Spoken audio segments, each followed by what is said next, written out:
Hello, everybody. This is the Business Over Beer podcast. You want to start over? Yeah. Knope looked at me. He ruined it. Can you try to get my name right this time? By the way, it's Jason. Jonathan Kaler. Jason Kaler. If you could I add that he was not drinking at that time. I know, right? But, A sober man is a dangerous business.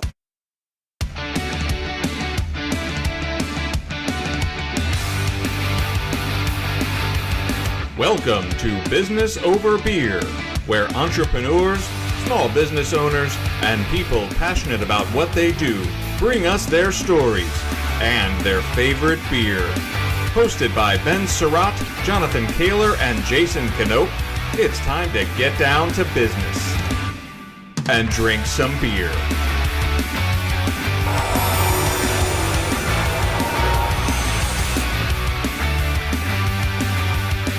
And welcome to the Business Over Beer podcast. I am your co-host, Ben Surratt.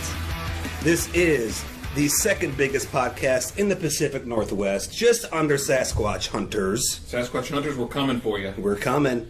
To my right, as always, is Mr. Jonathan Kaler. Good evening, Ben. Happy Friday. Very happy Friday, as always. I'm happy to be here, happy to drink beer, and happy to talk to a wonderful guest. Yes. And get into her business. Yes. This is our first woman entrepreneur, it is. business owner guest. And I'm excited. That's right. I'm honored. Very Nice. excited to talk to her. I am less excited.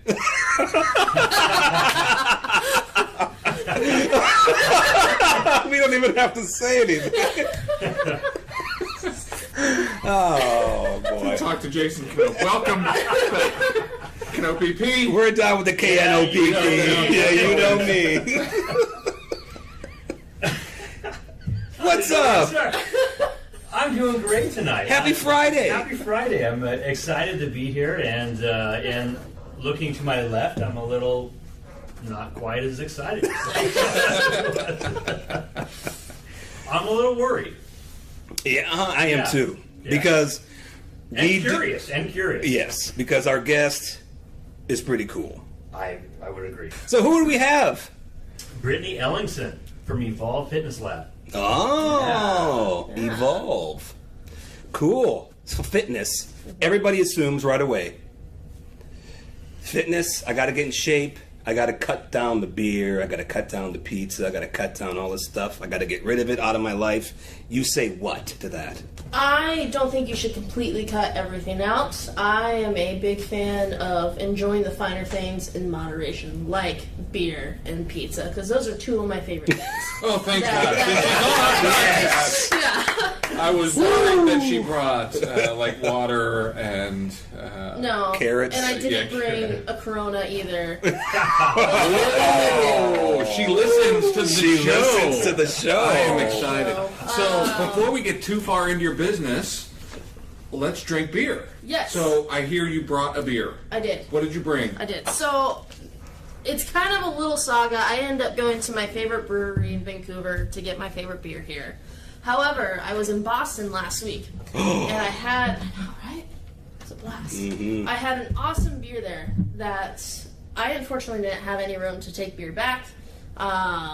This beer is on a rooftop bar right across from Fenway Park. So you got this awesome view of Fenway, this cool kind of just, not run down's the word, but just kind of half dive-ish, half not. It was a cool place, and they had this beer on there that I'll need to look up the name of the brewery. I'm spacing out on it right now, but it was called Mango Cart. So it was a mango wheat beer, and it was amazing, just an amazing beer. So I was like, "This is great! Like, what brewery is this from around here?" It was a California brewery. No way. Yeah. So I was trying to find it all around here, and I could not find it. So my mission is to find this beer somewhere in this area. Okay. Since it is a California brewery, you would think it would be closer here than out in Boston. So, You remember the name of the brewery? No, she just said she was spacing on it. Were you, Yeah. were you spacing? No, were you no. spacing on her talking? Yeah.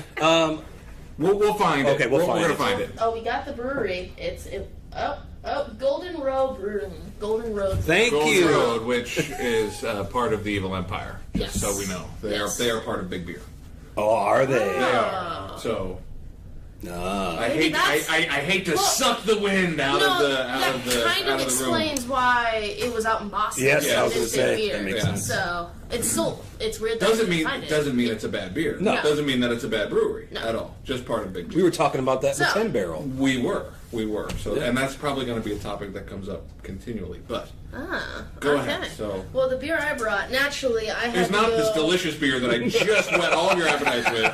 I brought something different. Yes, it is. But still, my absolute favorite beer, Brothers Cascadia. You like it, the juice. Not classic. Not just the name, but the first hazy IPA I ever had, and the one that I have always loved. That's never let me down. It's good.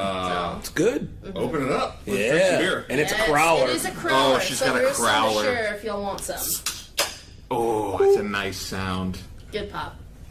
So, there are a lot of, I like hazies.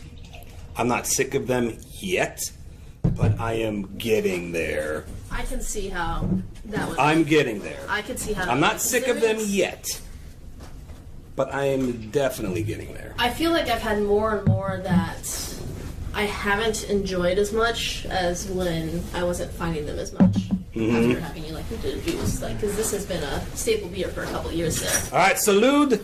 You like it, the juice? You like it, the juice? Thank you. That's a beautiful. I mean, look at the color of that beer. I mean, that is just Man, I mean, it tastes like the Pacific Northwest, right? It does. That's what it tastes like. It does. I mean, it's piney. It's earthy.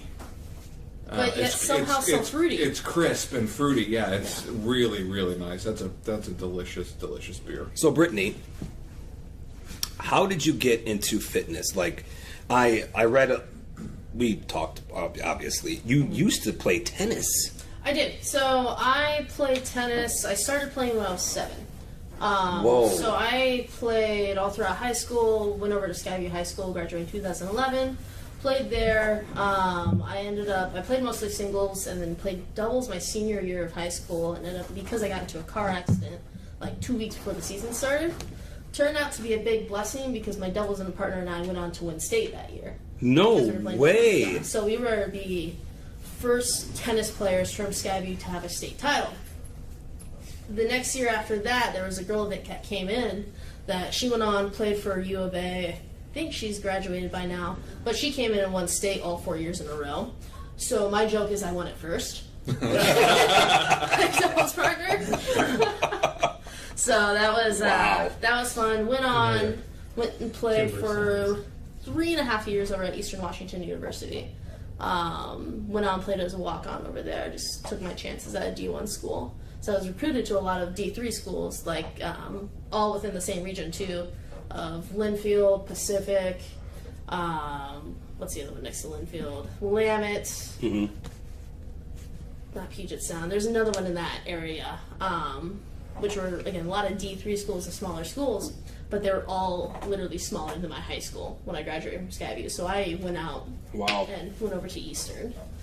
So what was the so you went as a walk-on even after you won state.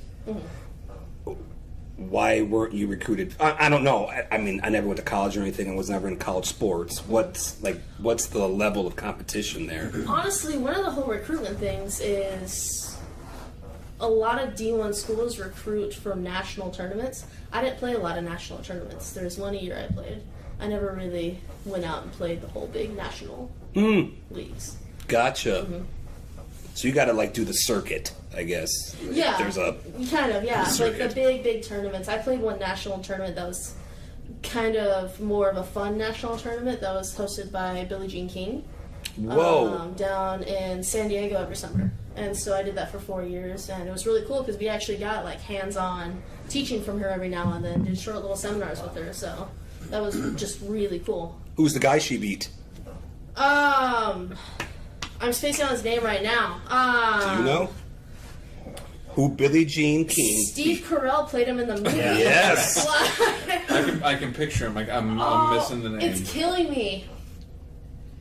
Come on, you should know this stuff. I do know this, and it's just gone. I haven't had enough beer yet, apparently. Yeah. I gotta look him up. I don't remember either. You're an ass. You jackass.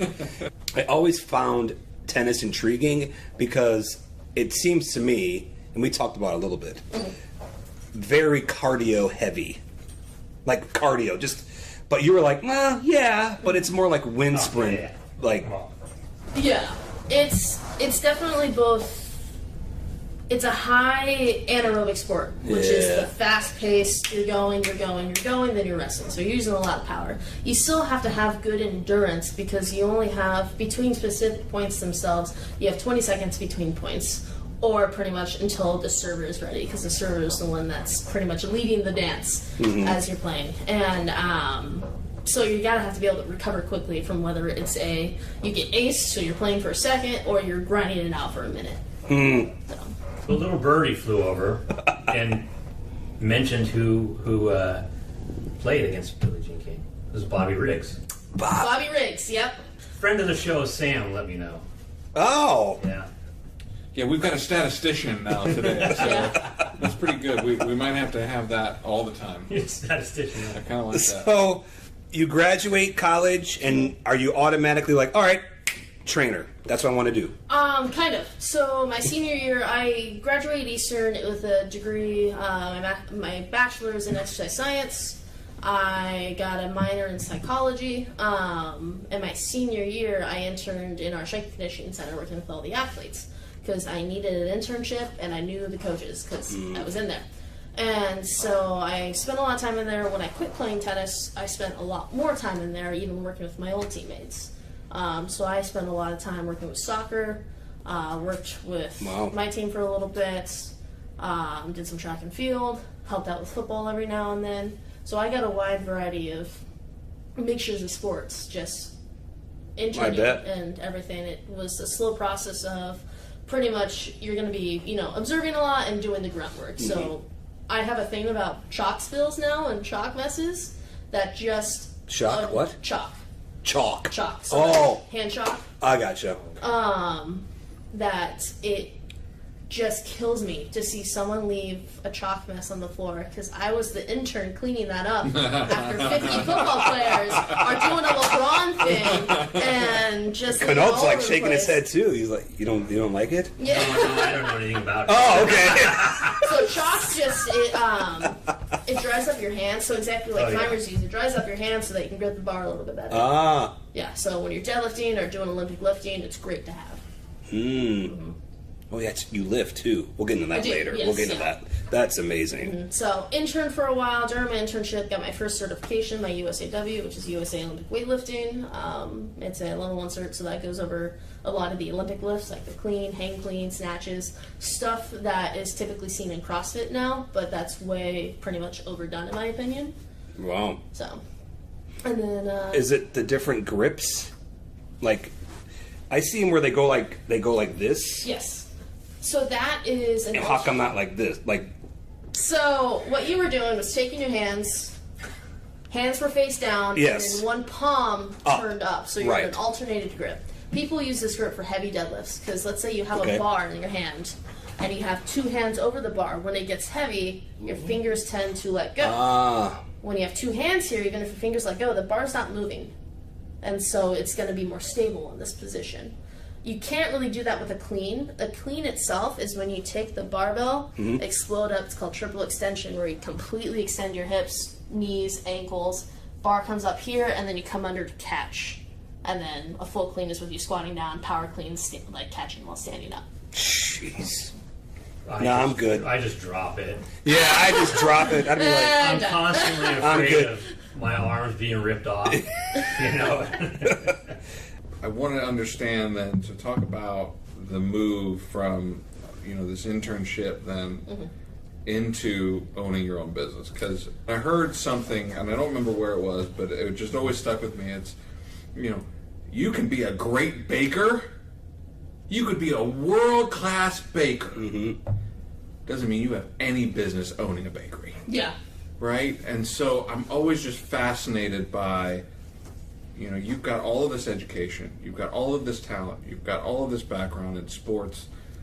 How do you turn it into a business? What in your brain says, okay, I am now going to turn this into a business? And what does that look like? Well, I'm one like many people that I moved back here after college and I needed to get a job. So I started working at LA Fitness and that sucked. So I got out. When I was working at LA Fitness, they didn't have any training positions open. And so what I did was the training sales portion. So I was that person that when people get new memberships, they send them off to a trainer to talk. And that's when I first realized just how much kind of just a crap fest that could be for some clubs. Because, like, I had a background in it, which is great. Not a lot of people had that background. It wasn't a requirement to really have any background to work in that sales position because they taught you this speech they had to do that I had nightmares about trying to remember. Just because it was so, like, repetitive and the manager wanted you to, like, the complete district manager wanted you to just go by the book. Really didn't do that a lot, which kind of helped my business. Like, It seems like, helped me well, I mean, it seems like it's more, it seems more sales. It is, and it just wasn't my thing. And even just seeing, like, one of my best friends, Tyler Tuck, I met him working at LA Fitness because I got transferred out to Beaverton. I took him on because he was transferring out of a sales position. I took him on as a trainer because I needed a trainer at that club. And, like, he loves training people, but they don't treat their trainers what they're worth. And that's, again, with the hiring process. Like, some people they hire and they're just not completely qualified to where they're still at that learning stage, which is great, but then there's those other trainers that just don't get the respect that they also deserve from the background that they have and the education that they have. Because I remember I had a buddy who worked at 24-Hour Fitness, and he's like, I have no business being at 24-Hour Fitness, but I can sell anybody anything. Yeah. And he was a great sales guy. He was awesome, and they loved him because he could sell. Yeah. It seems more like everybody's going that way right now. It's more about selling packages, selling families, incentivize. It's like freaking cell phone companies almost, where, hey, a family package, invite your friends, come join DirecTV and sign up your friends. It seems like that a little bit. Is it? And at LA Fitness and corporate companies, it definitely is. Yeah. I am not I feel like personally I need to be better at the sales portion just for my business itself, but I'm not sales oriented, I'm client oriented, where I want to see my clients have success. And I actually want to care about the people that I work with and everything, which is great.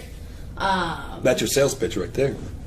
Yeah, That's definitely. if you can talk to people, and you have an expertise, people will listen. It's just being able to talk to somebody normally. Because when you talk to somebody, like, when you're a salesperson, you're just talking to somebody just try to make money. That's all see it. You see it. Exactly. Yeah. It's, and so from there, after about 6 months, I decided to get out and do my own thing. And so I had a connection to the owners of this gym called Strength Unlimited. And so John, the guy that owns Evolve Fitness Lab, he originally had a business partner, and they had this company. And so I worked at Strength Unlimited for a year, just starting to build everything up. And they ended up dissolving the company. And during that time, I got right before I actually joined with them, that's when I got my CSCS, which is Certified Strength Conditioning Specialist in the NSCA. But John had announced they were dissolving the company, and there was a group of us, and I was the only one of that group that he had invited back to work with him, which helped me just kind of have a good mental thing, because I was like, oh crap, what have I done? Like, now I'm kind of screwed. So it was definitely it felt good that there was that trust in there. Well, and you just need to jump in the pool sometimes. Yeah. Just do it. That's how you get better. Absolutely. Yeah. So. This is the part of the show where we bring out Angie's secret, mystery beer. Ben is not our marketing guy. We'll bring it out. Let's see. All right.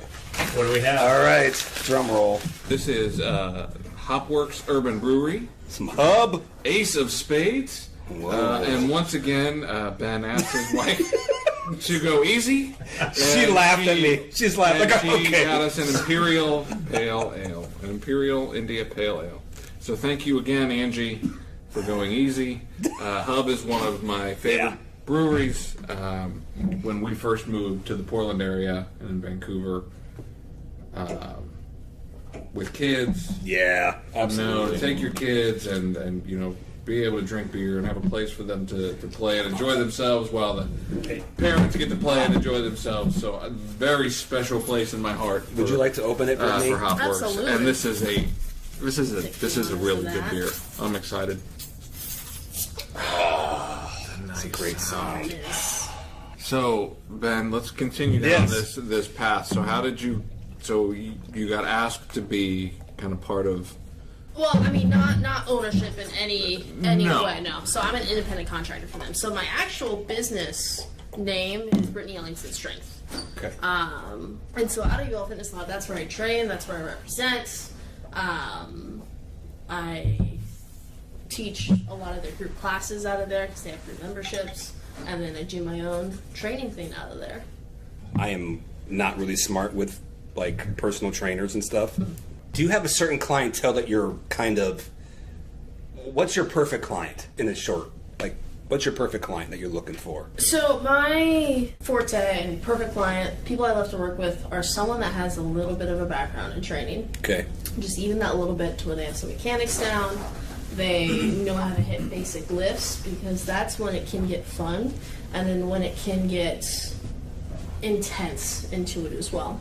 I work with a wide variety of people, but where I see people really shine is when they get that background seriously in. That takes time to do it. They start to really shine. They see results. They get stronger. They get faster. They get leaner. They bulk up. They do whatever they're training specifically to do in there. To whereas I've worked with people that have been beginners before, both in LA Fitness and at Evolve, and it just takes time to get downward body mechanics for someone who has maybe never even tried to do body mechanics before. They can't hit like a squat, or they don't know how to do a hip hinge, and so it's one of those balancing acts to where it's finding ways for the clients to do exercises to master those mechanics that are going to lead into the big bulking exercises of they're able to hit a bunch of deadlifts, heavy deadlifts, squats. They can do plyometric movements a lot safer and a lot more effective. So it all is about having those basics down to move forward. Whereas most people who come in for training, they just pretty much want to get their ass kicked. And so right, I was getting there, yeah. So it's finding that balance of kicking some ass as well as getting them moving the way they need to be moving. And as a trainer, you have... I'm sorry, let's cheers, sorry. Oh, Cheers. cheers. Hopworks Ace of Spades. Yeah. Hopworks Ace of Spades. As a trainer, though, you have to be able to... Which is, I guess, where you had a minor in what? Psychology? Psychology, yep. You'd have to know... Because they're not going to... Nobody tells you the absolute everything when you're first consulting them. Oh, of course not. So how do you kind of get that out? Like, okay, listen, man, you're not going to be able to do this right now. Let's... Pretty much asking a lot of questions is really how the way to get people, to be honest. And then I always take them through it's a functional movement screen, so it's called FMS, Functional Movement Systems. It's a screen test that takes them through different movement mechanics to help kind of see movement asymmetries or dysfunctions for things that they can work on, or if movement hurts them. What I use the screen test for, because there's been some there's all these studies on it showing it's really effective in preventing injuries, and studies showing that it's not very effective in preventing injuries, that there's no connection to that. And so what I use the screen test for is I'll take them through it, make sure, for one, there's no pain in the movements they're doing, or if there's specific movements in there that I can tell they're struggling with, keep that in mind for then taking it through basic body movements, which is squatting, hinging, which are deadlifts, RDLs, whatnot, upper body pushing and pulling, both vertical and horizontal planes, core strength, and rotational movements. Okay. So. Man. Is this something that you do without them knowing, kind of? Because I can say that I recall the ass-kicking portion of the training. Yes. Which was fantastic, actually. Did you use her? I did, yeah. It was great. Yeah, we had a section. So I didn't take you through the screen test, but like having you squat, do a deadlift, had you do a push, had you do a pull. Yeah. So I took a look at that. If I was going into more consistent one-on-one training with you, I would have taken you through the screen test. Kind of people that are just looking for a workout, I won't take them through the FMS. Some people I won't take through it, or I'll take them through a modified version because of pretty much from having a consultation with them, knowing their background history, their injuries, and how they're just walking. They're most likely not going to be able to hit a lot of those exercises, or it's just going to be too painful kind of thing. I don't want them going into it. I don't want them feeling like a failure because they can't do some of these things. You so loser! I've had that response. Like I've seen that response in people's faces where they're struggling with these little exercises, which isn't the point of it. It's just to see where their basics are. And so I won't have them do that, or I'll have them do that later. Like get a little bit of base down and then go into the same test. Wow. So it just depends from client to client, person to person. So how do you get the clients in the door? That's a great question. BNI, what we talked about, has helped. We have been... What is BNI? That is Business Networking International. Yes, it is. Okay. Yes, Which is a local Portland and Vancouver. I think nationwide. It is. I think it's Worldwide, international. yeah. There's chapters internationally, Okay. and Brittany and I belong to the same group within the Vancouver area. So, BNI, I've been trying to boost up my social media appearance on there and getting more content out there. I try to make my stuff more on the education side and exercise side. There's a lot of people doing the motivational post, and I think it's a necessary thing to do that for sure. I just don't want to be another one of those posts that's just all about motivation and nothing else. I want to be able to educate the people that see me. I was going to ask you what makes you different. Like what separates you from everybody else that I see on the internet? Yeah, I try to educate people. I'll still have motivational posts. I'll have posts at my runs, me working out, but I try to have a big education portion on that, and I'm trying to grow that more and more and doing more and more educational things, because one day what I would love to do is go to the events like I went to today, which was the NSCA Regional Northwest Regional Conference today, where all these big name dudes were giving out presentations and just learning a bunch and solidifying some of the knowledge that I had before, as well as making connections from the knowledge that I had before into other little aspects. Like there's stuff on myofascial release today, which I've What was already myofascial release. So foam rolling. Do you know anything about Oh, foam it's rolling? fantastic. It's great. She introduced me to it. What is it? So it's a roller that's foam, and you roll out on it. So it's pressure that you're adding, that you are, one is moving blood flow throughout the body. You are releasing adhesions within the muscle, so it's helping relax the muscle so that you're able to move a little bit better. The fascia itself is a giant connective tissue that goes throughout your body. So when you're rolling something out, it's talking to other parts of the body to help it heal as well. Or not necessarily help it heal, but help it communicate better and move better throughout the body. Interesting. It's like telegraph. Kinda. The fascia is like a body telegraph, where one part's affecting That's the other. cool. Yeah. So are your workouts geared towards lifting, or do you do the whole gamut of exercise? Are you talking about me or what I take my clients through? What you take your clients through? So that depends on the client. That's I will never take my client through one thing for everyone, unless the client that has almost the exact similar goals and they're moving the exact same background. but you're not going to find that unless you have twins that have been working out with each other. So you tailor the workouts to the needs and goals of the client. Absolutely. Mm-hmm. Awesome. Even in our group classes at Evolve, we still have a personal training touch to them, to where we will modify whatever we need to modify for that client. That's awesome. Mm-hmm. And so how does the partnership with Evolve work? So I'm an independent contractor, so it's kind of like a barber in a barber's chair. They're just renting out some space out of that area. So I'm just renting out space for doing my own personal training business.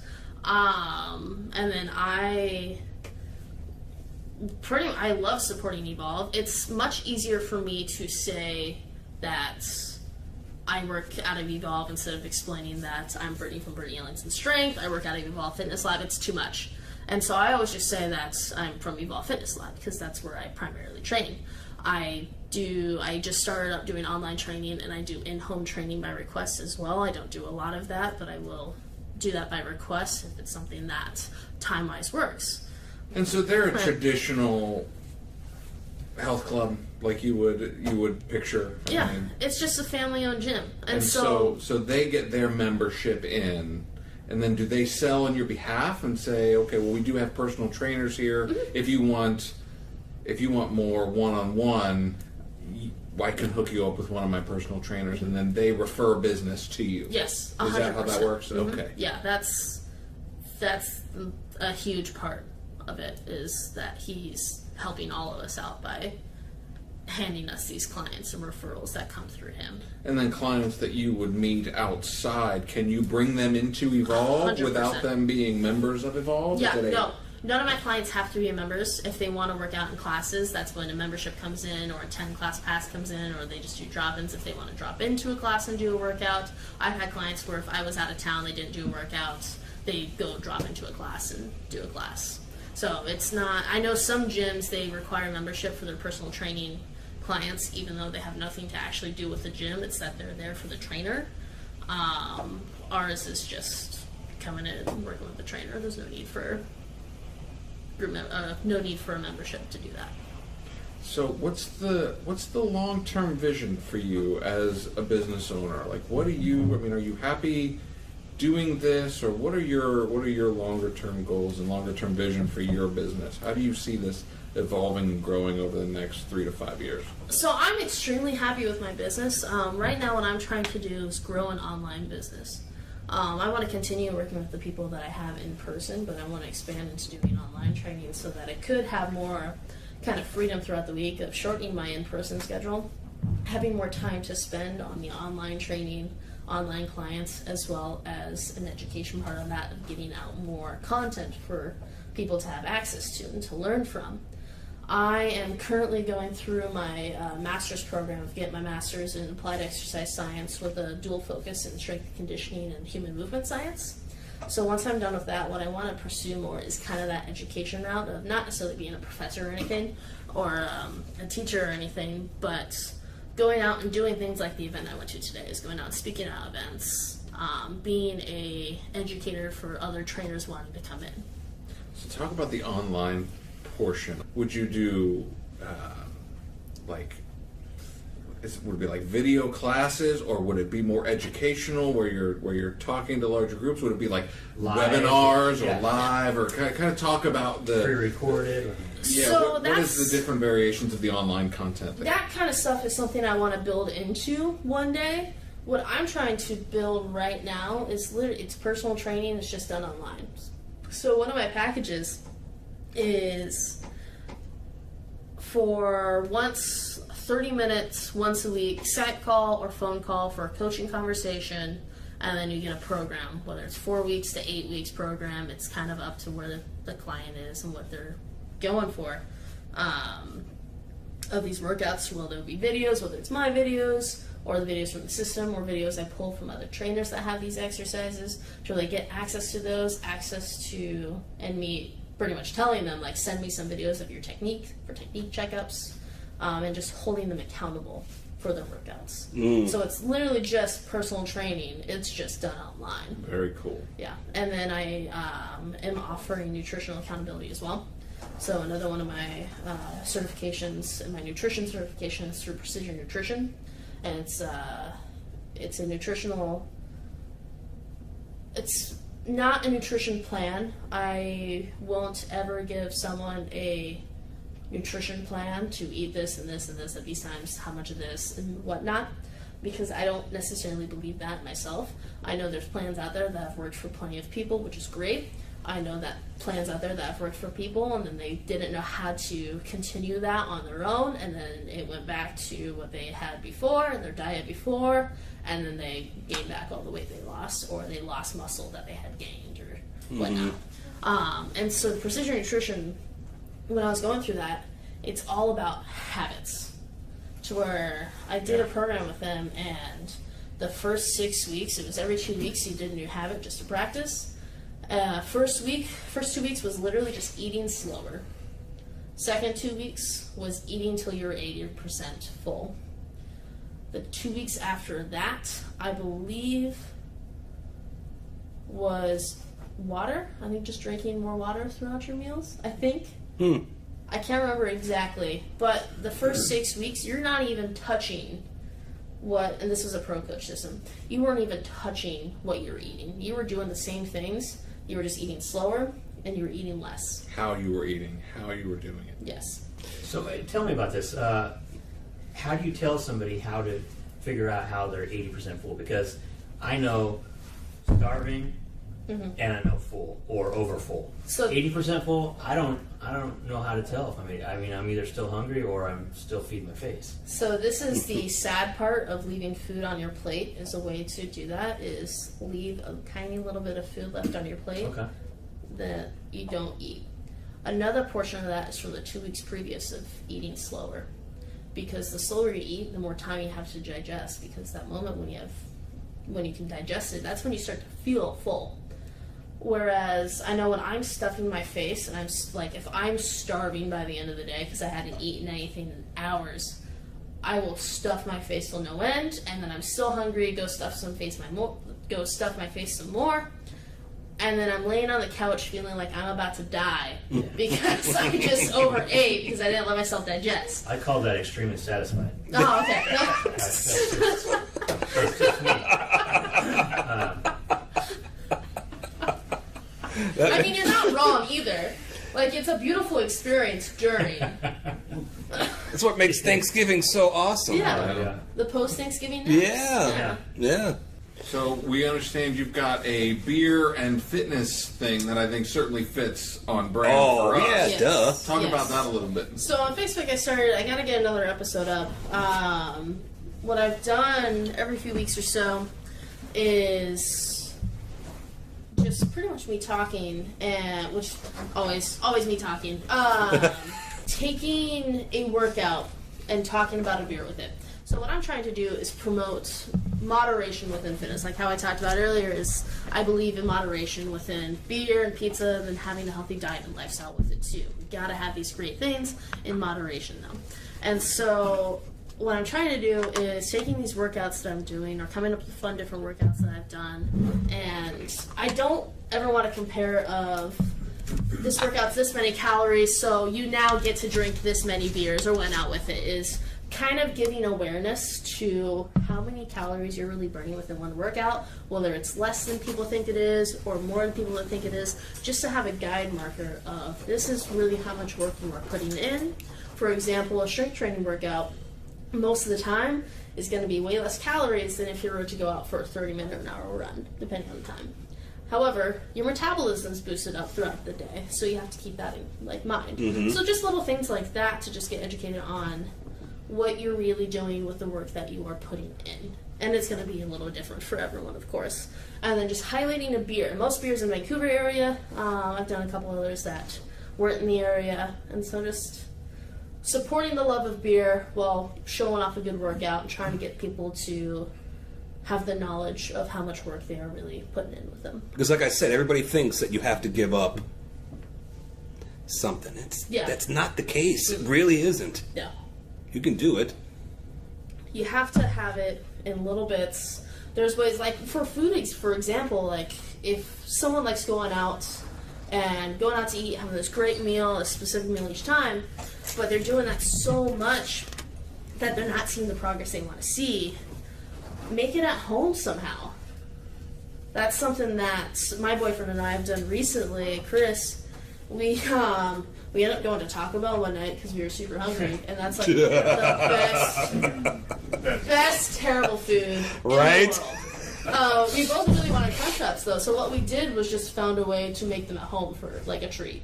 Like, again, not something you eat every time, but it's a lot healthier than just going over to Taco Bell, picking them up, and coming home. Like, we can make it in a healthier manner that way. That is totally awesome. I love that. Well, I'm excited for a new segment because you were nice enough. Oh, to yes. bring, she brought a Darth Vader 70-pound kettlebell. I did. And we have a new segment. Ding, ding, ding, ding, ding. I was so excited to hear that Knope got his ass kicked by her. And so we have Now a segment. you want to get your ass Now we have a segment Jonathan is ready. where you're going to kick his ass for a minute. Oh, okay. I want to see one at-home exercise that anybody can do, not with 70 pounds necessarily, but Knope is so huge. Huge. That he certainly could do 70 pounds with Darth Vader as he starts to drink his Powerade. I want to see one exercise that our listeners could do at home that's a little bit ass kicking though, not something too easy. Okay. And talk it through us while you kick his ass. So this is. And I'm going to record So it. are you talking like with kettlebell or without kettlebell? Oh, it has to be with. You gotta have it with kettlebell. We need more kettlebell, actually. Okay. Very difficult one with 70. I don't even know if I'm going to be able to do this one. So what I'm going to have you do is it's called a quadruped position. So it's a bear crawl position. So you're on your feet, then you're on your hands, knees are slightly off the ground. You got a view? Yep. Okay. So what you're going to do is in this position, knees are up, so you're in a bear position, taking one arm, and you're going to drag the kettlebell across the room without rotating. So you're keeping the lats locked in, abs locked in, and you're taking that across. I'm going to have you do that. Because it's 73 times, lighter weight, I like going anywhere from the 8 to 12 times on each side, because that really just fires up the core. Let's see it, Knope. Fire up the core. Fire up the Fire up the core. All right. How many beers have you had? I don't know. How do it like this? Yep.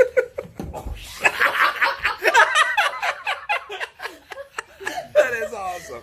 You know, Come on, man. Knees right here. Three times. Shoulder Come on. blades back. Can you push the chest out? Good.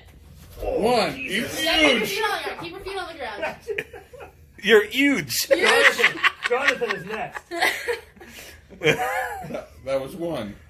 Oh. Good one. That was good. good. That was That's good. one. You hear that one? That was I solid. think if I get it farther over, I can jerk it a little. Did he just call me a jerk? That's what I said. He did it! Yay! Oh, am I supposed to do more? How was No. that? I mean, Jonathan's up, though. That one. No. Okay. So I got No. a different one for Yeah, you she's then. got a different one for Jonathan. Yeah. Yeah, you got to do it, man. If I'm going to do it, you're going to do it. Wait, what? Yeah, we're all. Yeah, we're all doing So I'm something. gonna have you do an alternating single arm deadlift. Alternating So single arm deadlift. Oh, wow. Oh, Oh boy, it's getting serious it's now. serious. So feet. I was unprepared. I got my cool and like hipster Portland plaid on. Yes. I don't want to mess up. I don't want to mess up my snap shirt. I can't wait till that video ends up on Yeah, exactly. Facebook. All right. So feet about hip width apart from the kettlebell. You're gonna push the butt back. Your back is nice and flat. So think butt to the wall more. Yes.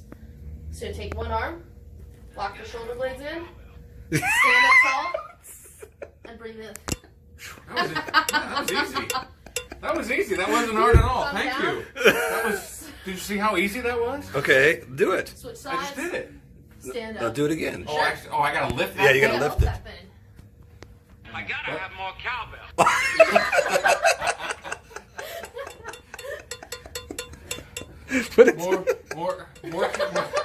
More kettlebell. Here we go. Okay. Back Hold straight. on. Get to the side of the like.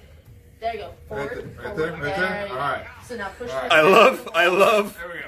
All right. And I love how- straight up, right? Square shoulders. Square shoulders. Yep. That's Better.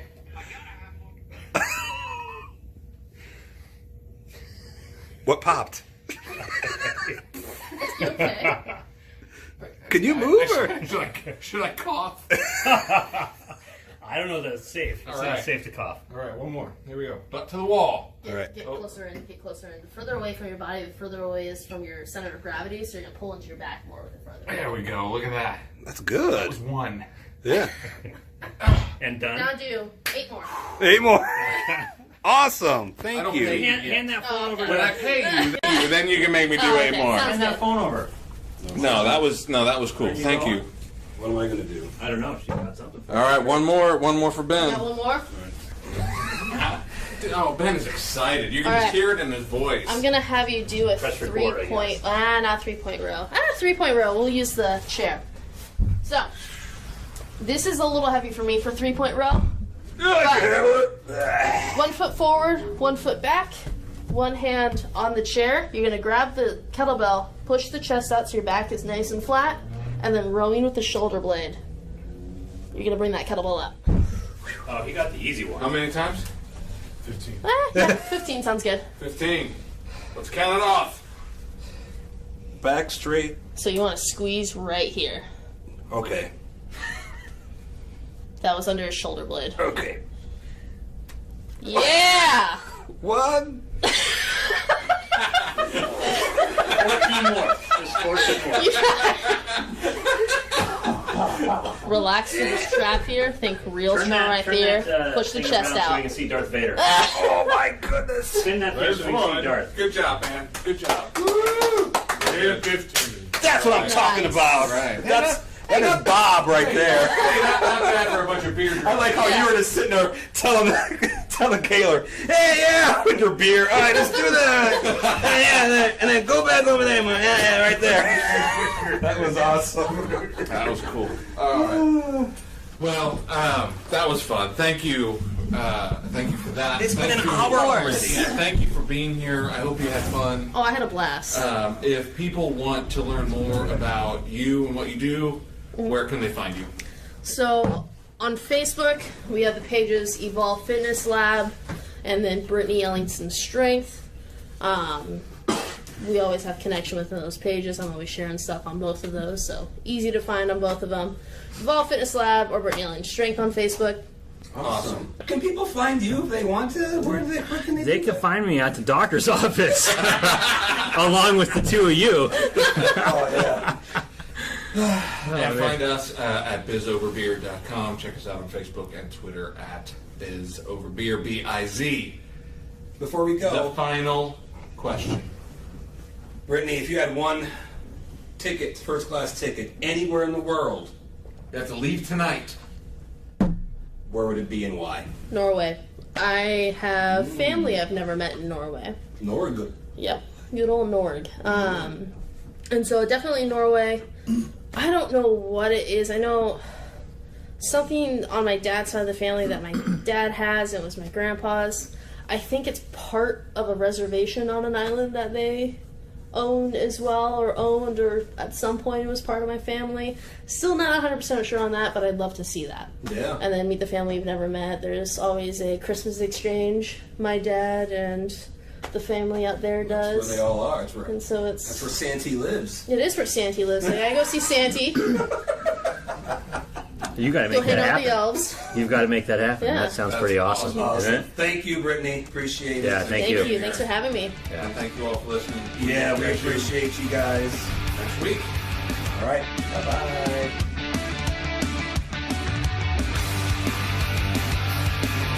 Well, hello, everybody. This is a surprise, right? Welcome back to Yeah. Business Over Beer. It's awesome. We have an update, actually.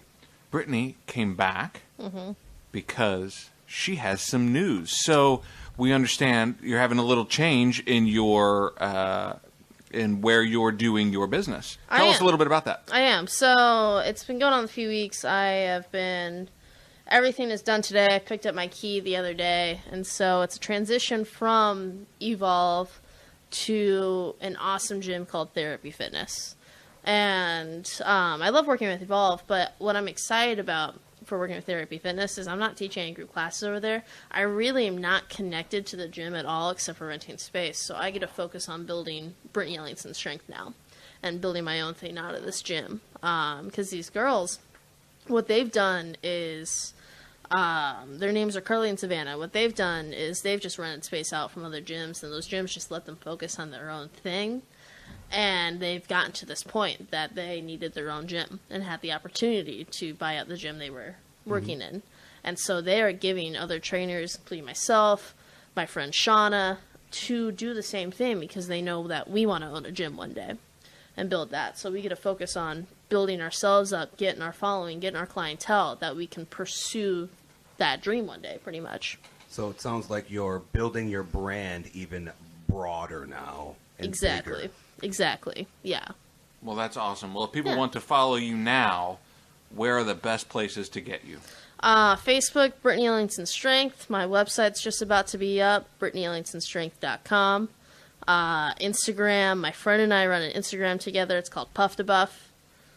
And it is awesome because It is awesome. We follow it, obviously, Yeah. but we get to see Brittany in action, doing real moves, and it's totally authentic. I saw one just yesterday where you were doing the benching, and Oh, my and you were like, goodness. hey, you know what? I was trying to do this, and my butt came up, and I'm going to try to do better tomorrow. So it's totally authentic. It's totally real.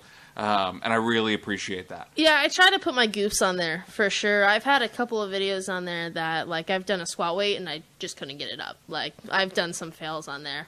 A lot of it has been focused on my friend Tyler and I doing powerlifting because we have our powerlifting competition coming up. So that's been a big portion of our training in the last 6 months, is just straight up bench, squat, deadlift, and some accessory work on top of that. And so it's been kind of cool because we've gotten to see, even though it is a fun thing for us as well as just kind of building our brand up, we've seen our progress through these videos that we've posted. And going back a few years ago when we started this just for fun, you can see complete changes in both of us. That's totally awesome. Well, thank you so much for stopping back by and giving us the update. Yeah. Good luck to you. Thank you. It's fine. Thank Absolutely. you. Yeah, I'm really excited for it. So. Bye, everybody. For real this time. Business Over Beer reminds you to always drink responsibly. Our theme song is Idiocracy by Christian Leo. Thanks for listening, and we'll see you next time on Business Over Beer.